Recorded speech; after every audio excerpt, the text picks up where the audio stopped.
The SNP government has said they want to hold another divisive independence referendum in October next year. But Nicola Sturgeon can't even say if ferries will float by then. She won't have closed the school attainment gap by then. She won't have returned NHS services to normal by then. And she won't have cleared the court backlogs by then. So, First Minister, why should all these pressing issues play second fiddle to another divisive independence referendum next year? First Minister. Well, firstly, Presiding Officer, let me welcome Douglas Ross's line of questioning. It is at least an implicit, if not yet an explicit, recognition that, yes, people in Scotland will have their say on independence. In line with the democratic mandate that this Parliament has. Second point, Presiding Officer, is that the case for independence is not distinct or separate from the big challenges that Scotland, in common with countries across the world, is facing right now. Instead, independence is part of the solution to those challenges. It is about how we equip ourselves better as a country to meet those challenges and fulfil our potential. It's not the distraction that Douglas Ross wants to pretend it is. Instead, it presents an alternative to a failing UK system. A failing UK system that gives us, right now, a Prime Minister with no democratic or moral mandate in Scotland, that has given us a Brexit we did not vote for, that is giving us the highest inflation in the G7, the lowest projected growth in the G20, with the sole exception of Russia, that is constraining our public finances and tying the hands of this government. And, of course, a UK system that gives us the obscenity of a government that tries to shore up its own base by deporting vulnerable people to Rwanda. Utterly immoral. So independence is an alternative to that, and it gives this Parliament additional powers to navigate those challenges and to meet the full, massive potential of this country. Douglas Ross.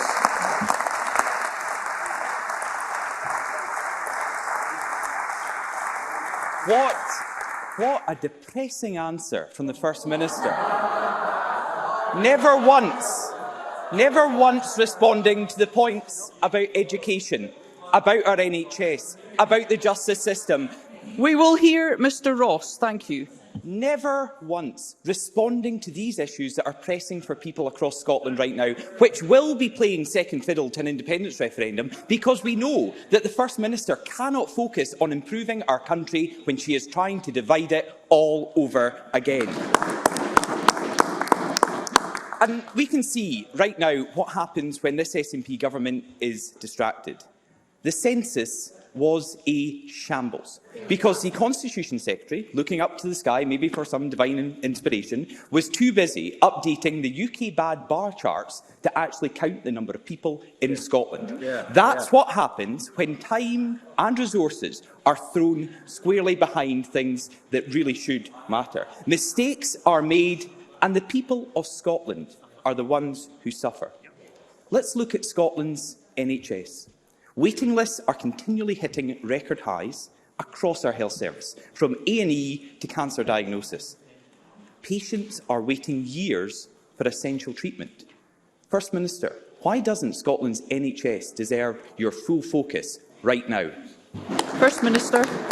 These issues have my full focus, but since Douglas Ross has raised them, first I'm going to come on point by point to take on the issues that Douglas Ross has raised, and he should listen carefully to that. But firstly, he talks about bar charts. What every one of these bar charts showed in the publication that we produced on Tuesday of this week is that across 10 different countries with different characteristics, but all of them independent, across Europe, comparator countries to Scotland, they are wealthier, they are fairer, they have better well-being than Scotland as part of the UK. They make the case for Scotland becoming an independent country. But let me of course, set out the ways in which this government is using our current powers and in doing so making the case for more power. So let's look at the economy. In the most recent quarter, Scotland's GDP grew, the rest of the UK contracted. Unemployment right now is lower in Scotland than in the rest of the UK. Unlike the rest of the UK, Scotland has a positive trade balance in goods with the rest of the world. We have the position as the top performing We will hear the First Minister. Outside of London. First Minister. We will hear the First Minister. Thank you. Business research and development up under this government by 99.5% compared to under 30% in the rest of the UK. Let's turn to schools.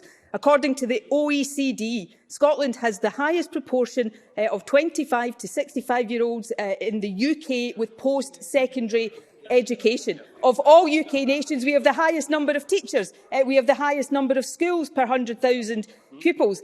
On the last exam day, we saw higher passes at the highest level in the history of devolution. Access to university. The independent Fair Access Commissioner says that Scotland has set the pace with regard to fair access across the UK. And of course, we've got free tuition in Scotland. And finally, Presiding Officer, on justice, recorded crime at one of the lowest levels since 1974, down 41% under this government. And lastly, Presiding Officer, health and social care.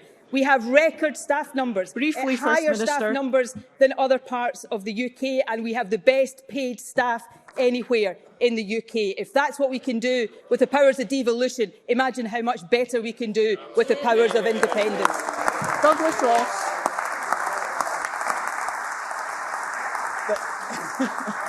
The First Minister's answers are as selective as her bar chart, because, yet again, nothing about the attainment gap. What happened, First Minister, to that being your #1 priority? And now 2 questions about the NHS and 2 answers that never mention our NHS, because these issues are put on the back burner. These issues are put on the back burner.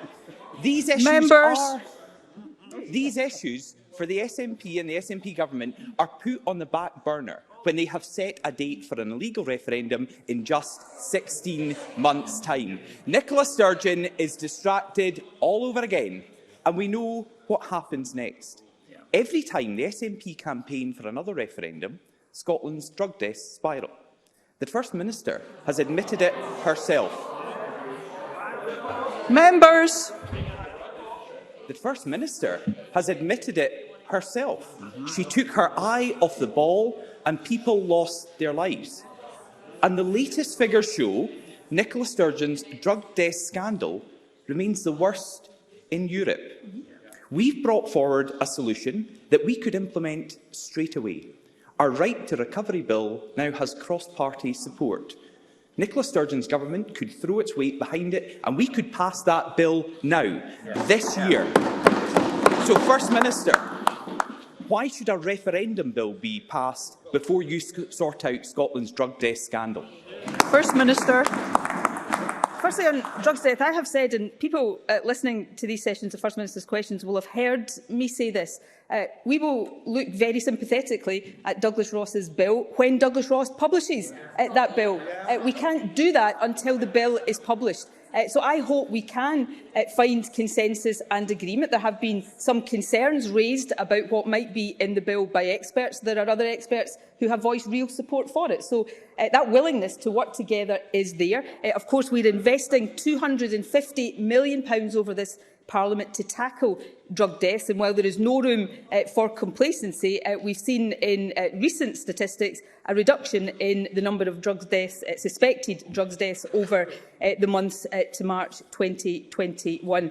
Going back to other aspects of Douglas Ross's question, he said bizarrely that in my previous answer I didn't mention the NHS or the attainment gap. I mentioned both. I pointed to the Commissioner for Fair Access. A core part of tackling the attainment gap is to reduce that in access to university, and the Independent Commissioner has described our progress as an unambiguous success. I also mentioned the NHS, the fact that we have record staff numbers and the best paid staff anywhere in the UK.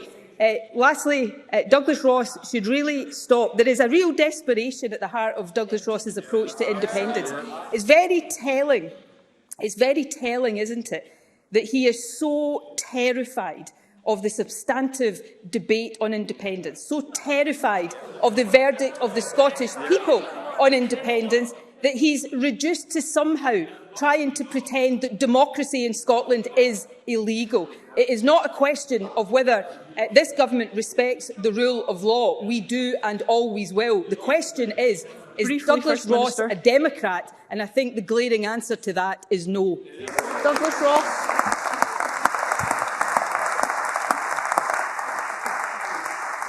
First Minister, your priorities are all wrong at the worst possible time. It is a crucial moment right now for public services and our economy. We've just gone through a pandemic. War in Europe has hiked energy prices. There is a global cost of living crisis. It's time for us all to pull together and focus on improving public services, on creating jobs, on restoring schools, on fighting crime, on supporting our NHS. Scotland has the potential to rebuild stronger. A focus on our recovery is what the Scottish people overwhelmingly want. A focus on our recovery. That's what Scottish people overwhelmingly want, not a referendum. We need a strong government for all of Scotland, but we're getting a weak campaign group for the nationalist minority that values grievance over governing. First Minister, why is the SNP's obsession with a referendum next year more important than the priorities of people across Scotland right now? First Minister. Independence is about ensuring that we can better meet the priorities of the Scottish people and deal with those challenges. Because what Douglas Ross needs to reflect on is that so many of these challenges that he has outlined are being exacerbated right now in Scotland because we are not independent. Brexit, taken out of the EU against our will. Brexit is why we are suffering the highest inflation in the G7, the lowest growth in the G20 apart from Russia. It's why we are seeing constrained budgets.